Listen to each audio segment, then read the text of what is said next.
Hello दोस्तों, प्यारे साथियों, तो कैसे हैं आप सभी लोग। मैं सौरभ आपके अपने परिवार एडिटिंग पॉइंट में का हार्दिक स्वागत करता हूं। उम्मीद करता हूं आप अच्छे होंगे, स्वस्थ होंगे, मजे से तैयारी कर रहे होंगे। जैसा कि हम कंटिन्यू क्लासेस और कंटिन्यू प्रैक्टिस सेट करते आ रहे थे, उसी प्रकार हम चलते हैं। जो आज का जो प्रैक्टिस सेट है प्यारे साथियों, वो है next practice set, last final practice set. मैंने आपको एक सीरीज चलाई थी, तो उसमें जो रैपिड फायर नाम की जो सीरीज थी, उसमें मैंने बताया था कि मैं आपको 8 सेट कराने वाला हूँ। कितने? 8 सेट। तो ये हमारा 7 सेट तो हो गए थे। ये लास्ट सेट है 8वां नंबर का। कितना है? 8वां नंबर का लास्ट सेट है, 8 नंबर। तो आज के सेट के साथ हम अपनी इस रैपिड फायर सीरीज को यहीं समाप्त कर देंगे और कल से कंटिन्यू जो हमारी क्लासेस डेली शेड्यूल में चल रही हैं, डेली शेड्यूल से चल रही थी, उन्हीं के साथ साथ पढ़ेंगे, नोट्स बनाते चलेंगे, साथ के साथ चलते चलेंगे। ठीक है? कैसे भी समस्या हो, किसी भी प्रकार की, आप मुझे कमेंट सेक्शन में बताएंगे। आखिर कैसी लगी आपको ये प्रैक्टिस सेट वाली क्लासेस। तो हम अपने क्वेश्चन पर चलते हैं। फर्स्ट क्वेश्चन जो कहता है, वो कहता है ऊर्जा से संबंधित सार्वजनिक शिकायतों के निपटान के लिए संभव पोर्टल किस राज्य सरकार द्वारा लॉन्च किया गया है? जो संभव पोर्टल है, क्या है? संभव पोर्टल है, वह किस राज्य के सरकार के द्वारा लॉन्च किया गया है? वह कौन से राज्य की सरकार है? राजस्थान है क्या? पंजाब? उत्तर प्रदेश? बिहार? इनमें से कौन सी है? तो इनमें से हो जाएगी, अगर हम बोले ऊर्जा संबंधित सार्वजनिक शिकायतों के निपटान के लिए संभव पोर्टल की बात करें, तो वह हो जाएगा हमारा उत्तर प्रदेश, यूपी अपना। क्या? उत्तर प्रदेश। अगर मैं आपसे पूछूं टोटल एरिया ऑफ यूपी, क्या? Total area of UP, UP का क्षेत्रफल कितना है? यूपी का क्षेत्रफल कितना है? तो यूपी के क्षेत्रफल की बात करें, यूपी के एरिया की बात करें, तो यह हो जाएगा हमारा 2,43,000 किलोमीटर स्क्वायर। 2,43,000 किलोमीटर स्क्वायर किसका एरिया है? यूपी का एरिया हो जाएगा। कौन से नंबर पर आता है यूपी एरिया की दृष्टि से देश में? चौथे नंबर पर आता है। कितने नंबर पर आता है? चौथे नंबर पर आता है। चौथे नंबर पर। इससे पहले जो हमारे राज्य आते हैं, राजस्थान, महाराष्ट्र, एमपी और यूपी, ये कुछ राज्य हैं। इनके बाद ये आता है हमारा यूपी। इसी प्रकार हम नेक्स्ट क्वेश्चन पर चलते हैं। स्माइल योजना, क्या? स्माइल योजना सामाजिक न्याय एवं अधिकारिता मंत्रालय द्वारा शुरू की गई थी। किसके द्वारा? अधिकारिता मंत्रालय, न्याय एवं अधिकारिता मंत्रालय के द्वारा शुरू की गई थी। इस्माइल में एम का क्या अर्थ है? जो इस्माइल में एम शब्द दे रखा है, उसका अर्थ क्या है? तो इसका अर्थ हो जाएगा हाशिए पर परे। हाशिए पर परे। हाशिए पर परे। ये क्या है कि आजीविका और उद्यम के लिए, क्या? आजीविका और उद्यम के लिए हाशिए पर पड़े व्यक्तियों की सहायता के लिए एक स्कीम है। क्या है? जो कि व्यक्ति हैं, हाशिए पर आजीविका और उद्यम के लिए बड़े हैं, उनके लिए सहायता के लिए क्या है हमारी? Smile scheme. क्या है? स्माइल। स्माइल स्कीम, स्माइल योजना है। हाशिए पर बड़े व्यक्तियों की सहायता के लिए, व्यक्तियों की सहायता के लिए। ये हमारा एम का मतलब हो गया। ये मैंने और बताया इसके बारे में। आखिर ये योजना स्किल है क्या? नेक्स्ट क्वेश्चन है, यूरी एबरबख का हाल ही में निधन हो गया, वह किस खेल से संबंधित थे? जो हमारे यूरी एबरबख हैं, इनका हाल ही में निधन हो गया था। यह किस खेल से संबंधित थे? यह किस खेल से संबंधित थे? तो ये हो जाएंगे हमारे शतरंज। किसे? शतरंज। यह एक शतरंज खिलाड़ी होने के साथ साथ यह एक रूसी शतरंज ग्रैंड मास्टर भी थे। क्या थे? फैक्ट रखेंगे इनके बारे में। अगर आपसे क्वेश्चन पुटअप हो जाता है कि निम्नलिखित में से कौन एक रूसी ग्रैंड मास्टर थे, अभी उसमें और किसी का नाम दे रखा है। अगर आपको पता है कि यूरी एबरबख जो हैं रूसी ग्रैंड मास्टर, रूसी शतरंज ग्रैंड मास्टर के नाम से भी जाने जाते हैं, तो ये क्या है? यह एक रूसी शतरंज ग्रैंड मास्टर भी थे। क्या थे? यह एक रूसी शतरंज ग्रैंड मास्टर भी थे। नेक्स्ट क्वेश्चन है, उस वायसराय का नाम बताइए जिसने 1929 में भारत के लिए स्वतंत्र उपनिवेश डोमिनियन स्टेट देने की घोषणा की थी। वह कौन सा वायसराय था जिन्हें 1929 में लाहौर अधिवेशन 1929 में पूर्ण स्वराज की मांग नेहरू के द्वारा हुई थी, भारत के लिए स्वतंत्र उपनिवेश डोमिनियन स्टेट देने की घोषणा की थी, वह कौन था वायसराय था? वह था लॉर्ड इरविन। कौन था? Lord Irwin. अगर आपको 1929 के बारे में पता होगा, लाहौर जो अधिवेशन हुआ था 1930 से हमने आजादी मनाना स्टार्ट कर दिया था। खुद से क्या करते थे? खुद से आजादी मनाते थे। यहाँ हमने पूर्ण स्वराज की मांग की थी। क्या की थी? पूर्ण स्वराज की मांग की थी। लाहौर अधिवेशन हुआ था, उसमें किसने मांग की थी? नेहरू ने मांग की थी। जवाहरलाल नेहरू ने पूर्ण स्वराज की मांग की थी। उसके बाद एक क्वेश्चन की डिमांड क्या है? उस वायसराय का नाम बताएं जिसने 1929 में भारत के लिए स्वतंत्र उपनिवेश डोमिनियन स्टेट देने की घोषणा की थी। तो वह हमारे लॉर्ड इरविन था। कौन था? लॉर्ड इरविन था। अगर मैं आपसे पूछूं द्वितीय गोलमेज सम्मेलन की जो टाइम पीरियड है वो क्या है? द्वितीय गोलमेज सम्मेलन का टाइम पीरियड क्या है? तो आप मुझे कमेंट सेक्शन में बताएंगे। नेक्स्ट क्वेश्चन है, विक्रम सेठ अपनी कविता के लिए सबसे ज्यादा जाने जाते हैं। क्या? सबसे ज्यादा जाने जाते हैं। विक्रम सेठ की वह कौन सी कविता है जिसके लिए वो सबसे ज्यादा जाने जाते हैं? तो वह कौन सी हो जाएगी? The frog. क्या? The frog. ऐसे लिख लो, the frog and the night nightingale. The frog and the nightingale. तो ये किसकी हो जाएगी? हमारे विक्रम सेठ की जो कविता है जिसके लिए वो सबसे ज्यादा जाने जाते हैं, तो वह हो जाएगी हमारी the frog and the nightingale. The frog and the night angle. Next question है, मनरेगा के अंतर्गत न्यूनतम कितने दिनों का रोजगार का प्रदान किया जाता है? कितना दिनों का रोजगार प्रदान किया जाता है? कितने दिन की कितना जो दिन होते हैं जो कि मनरेगा के अंतर्गत जो श्रमिक होते हैं उनको रोजगार दिया जाता है, तो वह कितने हो जाते हैं? तो वो हमारे दिनभर के दिनों की बात करें तो ये हमारे 100 दिन हो जाते हैं। यह मनरेगा जो अधिनियम है, मनरेगा जो अधिनियम है, सबसे पहले पहली बार 1991 में पीवी नरसिम्हा राव के द्वारा, क्या? पीवी नरसिम्हा राव के द्वारा इसका प्रस्ताव पारित हुआ था। क्या हुआ था? इसका प्रस्ताव पारित हुआ था। किसके द्वारा?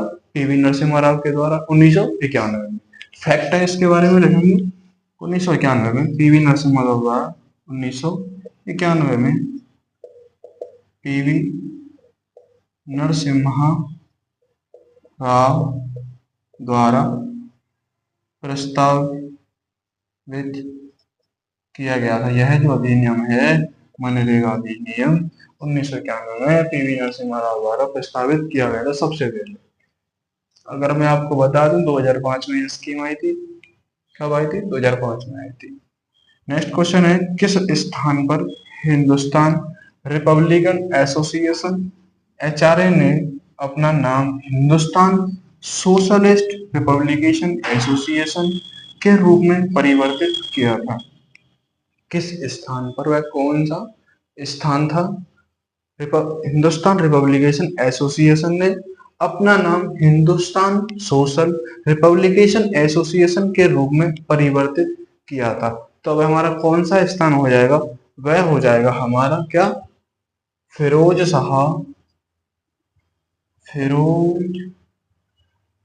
शाह कोटला मैदान। फिरोज शाह कोटला मैदान, नई दिल्ली। क्या? नई दिल्ली में हमारा एक फिरोज शाह कोटला मैदान है, वहां पर यह क्या हुआ था? परिवर्तित हुआ था। एचआरए से हो गया क्या? एचएसआरए। नेक्स्ट क्वेश्चन है, सीपीयू और मुख्य मेमोरी के बीच एक इंटरफेस रूप में कार्य करता है। इंटरफेस के रूप में कार्य करता है, वह क्या है? तो वह क्या है? वह हो जाएगा हमारा कैश मेमोरी। कैश मेमोरी जो है वह हमारे सीपीयू और मेन मेमोरी के बीच एक इंटरफेस के रूप में कार्य करती है। क्या करती है? कैश मेमोरी एक इंटरफेस के रूप में कार्य करती है। नेक्स्ट क्वेश्चन है, बेरेस्ट स्ट्रोक शब्द जुड़ा है। बेरेस्ट स्ट्रोक शब्द जो है वह किससे जुड़ा है? तो वह हमारा हो जाएगा तैराकी खेल से। किससे? तैराकी खेल से। तैराकी खेल से। नेक्स्ट क्वेश्चन है, गारो खासी जैंतिया पहाड़ी किस राज्य में स्थित है? जो हमारी गारो खासी जैंतिया जो हिल्स हैं किस राज्य में हैं? किस राज्य में स्थित हैं? तो यह हमारी हो जाएंगी मेघालय। मेघालय में स्थित हैं। कहाँ पर स्थित हैं? मेघालय में स्थित हैं। अगर मैं आपसे पूछूं कि द्वितीय गोलमेज सम्मेलन की जो टाइम पीरियड था तो वह कौन सा था? सितंबर से दिसंबर 1931 तक। द्वितीय गोलमेज सम्मेलन सितंबर से दिसंबर 1931। तो ये हमारी मेघालय में हो जाएंगी। मैं आपसे पूछूं कि अरावली पहाड़ी का सबसे ज्यादा विस्तार किस राज्य में है? वह जो अरावली पहाड़ी है उसका सबसे ज्यादा विस्तार है, सबसे ज्यादा जो एरिया है वह किस राज्य के अंतर्गत या यूटी के अंतर्गत आता है? तो आप मुझे कमेंट सेक्शन में बताएंगे किसके अंतर्गत आता है। तो यह हमारा आ जाएगा किसके अंतर्गत? राजस्थान के अंतर्गत। किसके? राजस्थान। राजस्थान। इसका जो अंतिम छोर जो है अरावली पहाड़ी का, क्या अरावली पहाड़ी का अंतिम छोर को बोला जाता है रायसीना की पहाड़ियां। क्या बोला जाता है? रायसीना की पहाड़ियां। जहां पर हमारा राष्ट्रपति भवन बना हुआ है वह अरावली की पहाड़ी है और उसको बोला जाता है रायसीना की पहाड़ियां। क्या बोला जाता है? रायसीना की पहाड़ियां। आप इसका स्क्रीनशॉट ले लेंगे। तो हम इसी प्रकार चलते हैं नेक्स्ट क्वेश्चन पर। नेक्स्ट क्वेश्चन जो कहता है वह कहता है, भारतीय संविधान का कौन सा अनुच्छेद यह प्रावधान करता है कि एक मंत्री परिषद होगी जिसका मुख्य प्रधानमंत्री होगा? जिसका प्रमुख कौन होगा? प्रधानमंत्री होगा। वह कौन सा आर्टिकल है जो कि कहता है कि एक मंत्री परिषद होगी और उसका प्रमुख प्रधानमंत्री होगा? तो यह हमारे आर्टिकल 74। कौन से आर्टिकल में आता है? 74 के अंतर्गत आता है। अगर हम आर्टिकल 75 की बात करें, अनुच्छेद 75 की बात करें तो यह प्रधानमंत्री की नियुक्ति की बात करता है। क्या करता है? अनुच्छेद 75 नियुक्ति, प्रधानमंत्री की नियुक्ति की बात करता है। आप मुझे कमेंट सेक्शन में बताएंगे कि जो अनुच्छेद 76 है क्या है? आर्टिकल 76 है, उसका क्या प्रावधान है? भारतीय संविधान के अंतर्गत उसका प्रावधान क्या है? नेक्स्ट क्वेश्चन है, यूनेस्को विश्व धरोहर में शामिल रानी की वाव। क्या? रानी की वाव कहाँ पर स्थित है? जो रानी की वाव है जो यूनेस्को विश्व धरोहर में शामिल है वह भारत में किस राज्य के अंतर्गत और कहाँ पर स्थित है? तो आप मुझे कमेंट सेक्शन में बताएंगे कहाँ पर स्थित है। अगर हम रानी की वाव की बात करें तो यह हमारी पाटन गुजरात में। कहाँ पर? पाटन गुजरात में रानी की वाव स्थित है। यूनेस्को टोटल जो साइट्स हैं वो 43 है। कितनी है? 43। नेक्स्ट क्वेश्चन है हमारा, अकबर के काल में किस विभाग के व्यक्ति को दीवान कहा जाता था? क्या? दीवान। दीवान कहा जाता है। अकबर के काल में किस विभाग के व्यक्ति को दीवान कहा जाता है? वह कौन सा विभाग का व्यक्ति होता जाता है? राज्य का समस्त आय और व्यय का प्रबंधन। समस्त राज्य की समस्त आय और व्यय का प्रबंधन करने वाले व्यक्ति को दीवान कहा जाता था। करने वाले व्यक्ति को क्या कहा जाता था? दीवान कहा जाता था। दीवान कहा जाता था। नेक्स्ट क्वेश्चन है, सत्यशोधक समाज की स्थापना किसने की थी? तो सत्यशोधक जो समाज है उसकी स्थापना किसने की थी? तो अगर हम इसकी स्थापना की बात करें तो यह महात्मा ज्योतिबा फुले ने। किसने? महात्मा ज्योतिबा फुले ने की। ज्योतिबा फुले ने सत्य शोधक समाज की स्थापना की थी। नेक्स्ट क्वेश्चन है, बेहदी नखलन किस राज्य का पारंपरिक नृत्य है? जो बेहदी नखलन है, क्या है बेहदी नखलन, जो किस राज्य का पारंपरिक नृत्य है? एक परंपरागत जो नृत्य है बेहदी नखलन, वह किस राज्य का एक पारंपरिक नृत्य है? तो वह राज्य हो जाएगा हमारा मेघालय। मेघालय, मेघालय जो राज्य है भारत के पूर्वी भाग में स्थित है। इसमें मैंने बताया था पिछली क्लास के अंतर्गत, इसमें गारो खासी जनजाति की पहाड़ियां पाई जाती हैं। यह बाउंड्री शेयर जो करता है वह अपने इससे बांग्लादेश, और अगर हम देश की बात करें तो बांग्लादेश, राज्य की बात करें तो यह हमारे असम से करता है, बंगाल से करता है, और यही। तो नेक्स्ट क्वेश्चन हमारा, मेला आंचल उपन्यास के लेखक कौन है? मेला आंचल जो उपन्यास है उसके लेखक कौन है? अगर हम मेला आंचल के उपन्यास के लेखक की बात करें तो ये हो जाएंगे हमारे फणीश्वर नाथ रेणु। फणीश्वर नाथ रेणु किसके हैं? मेला आंचल के लेखक हैं। गोदान के लेखक की बात करें, किसके? गोदान के लेखक हो जाएंगे मुंशी प्रेमचंद। मुंशी प्रेमचंद। मुंशी प्रेम से संबंधित एक और किताब है, वह क्या है? प्रेम मंजूषा। प्रेम मंजूषा। प्रेम मंजूषा के भी लेखक कौन हो जाएंगे? हमारे मुंशी प्रेमचंद।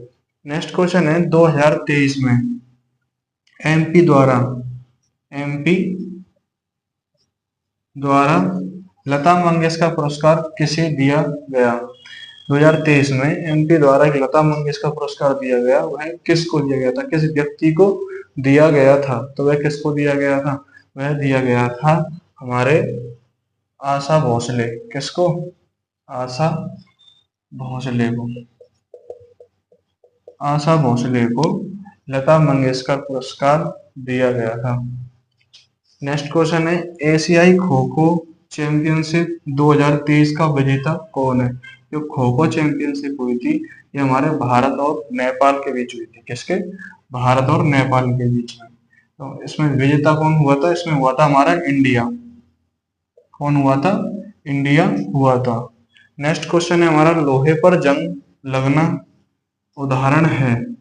लोहे पर जब जंग लगती है तो यह किसका उदाहरण है? क्या कारण होता है, वो क्यों लगती है?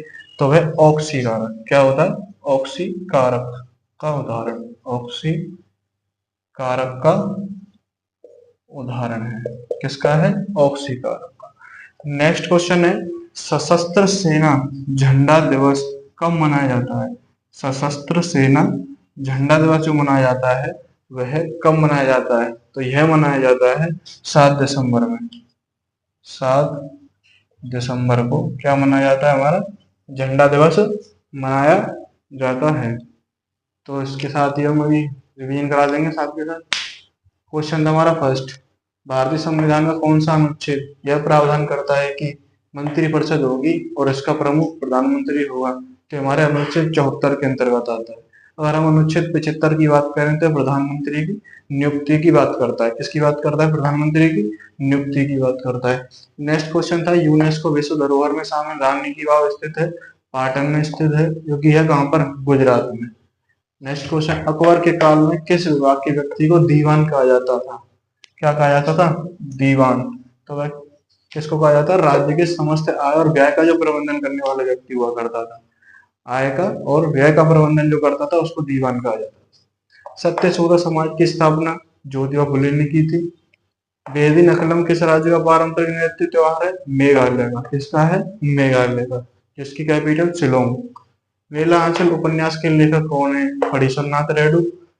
और गोदान के लेखक मुंशी प्रेमचंद। प्रेम मंजूषा के लेखक मुंशी प्रेमचंद। नेक्स्ट क्वेश्चन है, 2023 में एमपी द्वारा लता मंगेशकर पुरस्कार किसे दिया गया था? आशा भोसले को दिया गया था। नेक्स्ट क्वेश्चन है, एशियाई खो खो चैंपियनशिप 2023 का विजेता कौन है? तो हमारा इंडिया है। वर्सेस किसके हुआ था? नेपाल के। नेक्स्ट क्वेश्चन है, लोहे पर जंग लगना किसका उदाहरण है? तो यह ऑक्सीकारक का उदाहरण है। किसका है? ऑक्सीकारक का। नेक्स्ट क्वेश्चन, सशस्त्र सेना झंडा दिवस कब मनाया जाता है? तो यह 7 दिसंबर को मनाया जाता है। आप मुझे कमेंट सेक्शन में बताएंगे अनुच्छेद 76 किस प्रावधान की बात करता है। तो आज की क्लास हम यही रखते हैं। आई होप क्लास ठीक थी, अच्छी लगी होगी।